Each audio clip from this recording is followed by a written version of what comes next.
let's jump to just to talk a little bit about depression.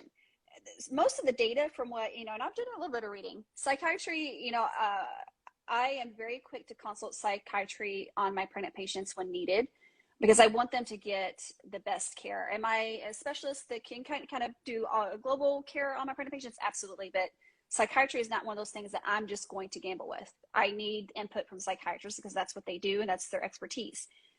But I understand that probably the most data for antidepressants is going to be from the SSRIs. Is that fair to say? Yeah. And then some of the more common ones would be paxil or paroxetine, sertraline or zoloft. Lexapro is one of the more newer ones, correct? Lexapro's older. Oh, it's older. Okay. But is it used as much? Because I don't see patients on it as much.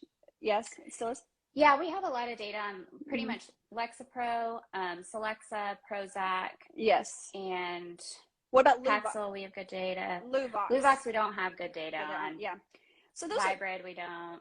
Those are the main ones that I had listed here, and the ones that I probably see the most are going to be the sertraline or zoloft, Lexapro, and celexa. I don't see as much Prozac anymore, but it could just be the general prescribing practices where I'm at. Overall, for SSRIs in pregnancy, what does the data show about, as far as the safety regarding birth defects? Are there any particular SSRIs that we have more of a concern about having a specific birth defect with? So in older studies, there were concerns with paxil and Prozac. Newer studies have actually shown that that's not an increased risk with those medications. So as far as the ones that we have a lot of research on with SSRIs in pregnancy, none of them have shown to increase the risk of any birth defects. Okay. And so obviously staying on treatment, if you're on any of the ones we just mentioned, and did I miss any common SSRIs that are prescribed in pregnancy, or are those the most common ones that we mentioned? Tricyclic is another one. Okay. It's another SSRI, but it's not, we don't have a lot of research on that in pregnancy. Okay. So but no, you didn't miss. So I'll just go recap it real quick. The paxil, zoloft, Lexapro, luvox, celexa, and Prozac. Now, from what luvox, I don't think we have a ton of research on. Okay. So, probably celexa, zoloft, are those the most common ones you see? Prozac in pregnancy? Zoloft, Prozac, and Lexapro are the most common. Okay. Yeah. So when you consider a risk of a birth defect versus a risk of untreated illness or depression, I think it's pretty clear that the risk of untreated depression probably outweighs what could potentially happen if there's a birth defect. Now, there's not great data that's going to say 100% sure on pretty much any medication we give in pregnancy that there's no risk for any kind of effect on the fetus in the first trimester. We're not saying that.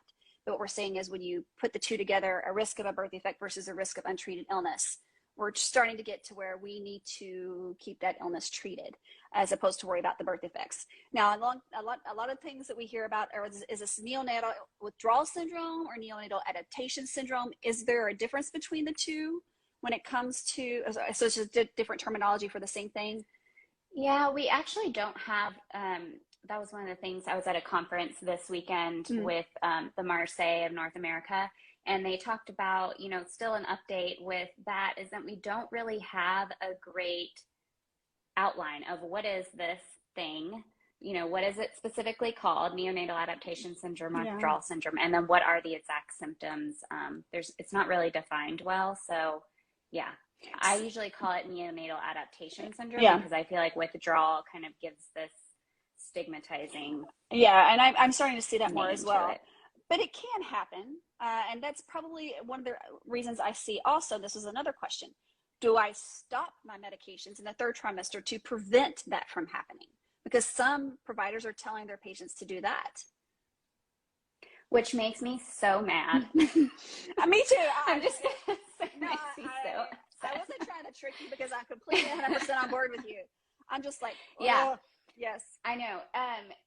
No, okay. So neonatal adaptation syndrome is time limited, right? So the baby, if they have it, so most babies don't have it. If they do, it's going to be, about a week and then they get over it. There's no long-term effects from it versus stopping the medication in the third trimester, you're significantly increasing the risk for mom to get mental illness again. Let's say she gets sick, depressed, or anxious again. Then those are going to have long-term consequences on the baby. Maybe mom then she's at increased risk of getting postpartum depression or postpartum anxiety, and that's even worse for the baby. So I feel like if we're our whole goal is to think about what's best for the baby, even though these medications cause neonatal adaptation syndrome, or increase the risk in some babies, it's still safer for the baby than exposing them to the risk of the mental illness. Yeah, and that's why, the pediatricians are going to ask what you were exposed to, and you say, I've been on Zoloft my entire pregnancy, or I've been on Prozac. They're going to be watching out for that and be notified that there is a possibility, and, be on high alert and surveilling the kid for any kind of signs of neonatal adaptation syndrome.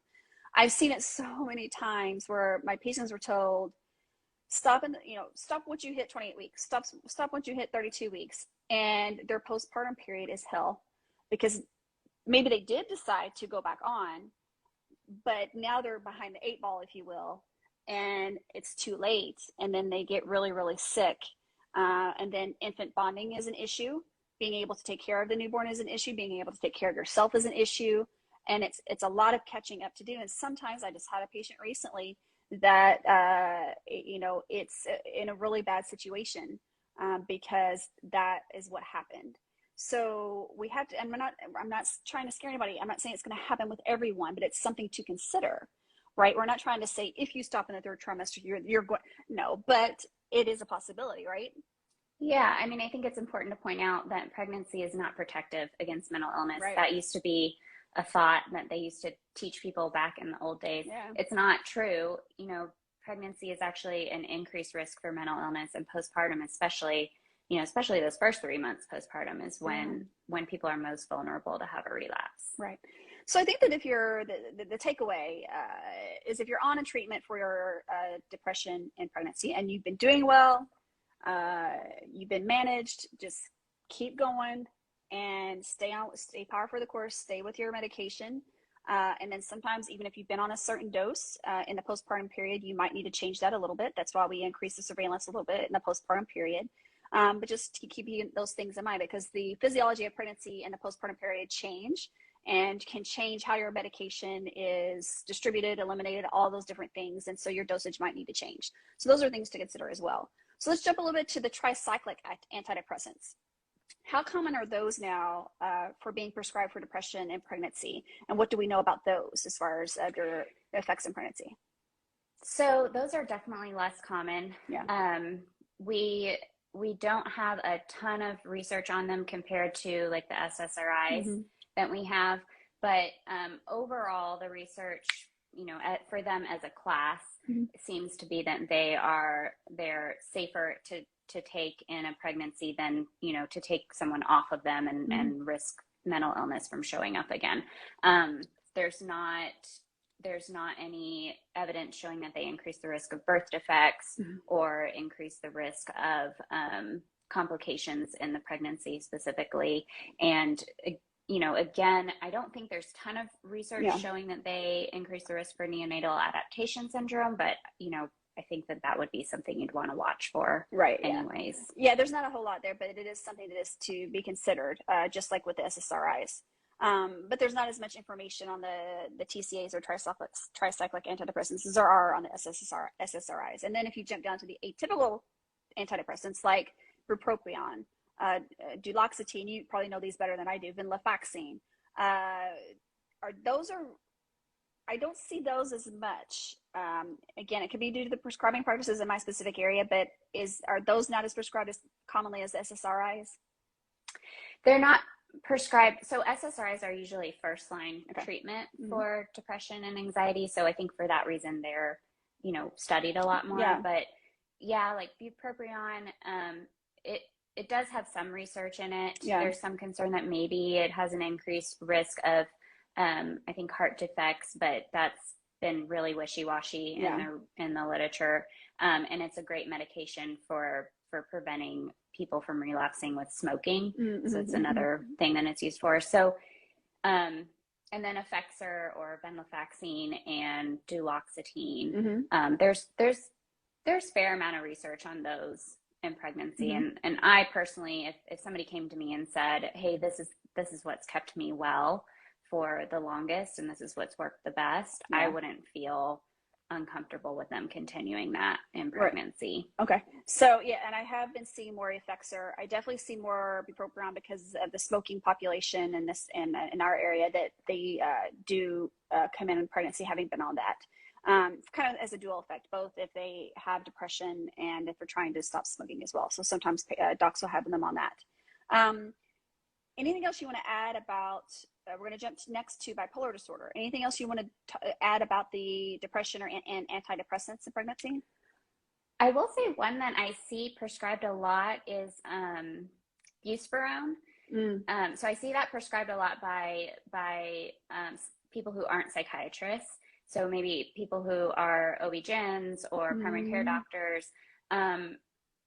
But we don't actually have a lot of research on that one in pregnancy. And so if it hasn't been particularly helpful for people, then, I think that that's one that they could hopefully, switch for something else or just stop taking. And usually that one's prescribed with another antidepressant. Okay. So optimizing the other one that they're on instead would probably be ideal.